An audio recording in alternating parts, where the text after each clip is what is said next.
இந்த உலகத்திலேயே வானம்தான் ரொம்ப பெருசுனா அதை விட ரொம்ப பெருசு தேவன் நம்ம மேலே வச்ச அன்பு.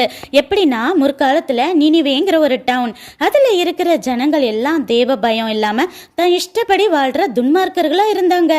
தேவன் உக்கிர கோபத்தில் 40 நாளைக்குள்ள எல்லாரையும் அழிச்சிடலான்னு நினச்சாலும் ஒரு பக்கம் அன்பின் காரணமாக ஒரு சான்ஸ் கொடுக்கலான்னு யோனாவை அனுப்பி அட்வைஸ் பண்ணப்ப அந்த மொரட்டு மக்களும் ரெட்டுடுத்தி மனம் திரும்பிட்டாங்க.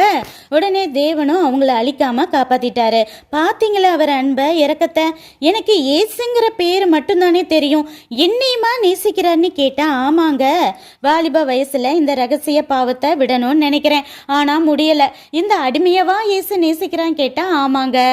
ஆனா அந்த அன்பு உறவுக்கார பிள்ளைங்களை நாம நேசிப்பது போல லிமிட்டா நேசிப்போம். பட் நமக்கு ரொம்ப உரிமையோ கண்டிக்கவோ முடியாதது போல தேவனுக்கும் இருக்கும்.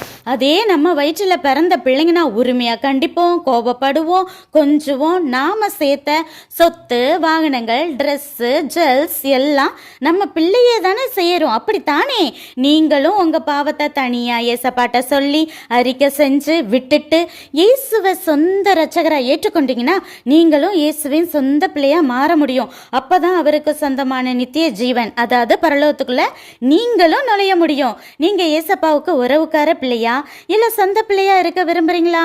Choice is yours. தேங்க்யூ.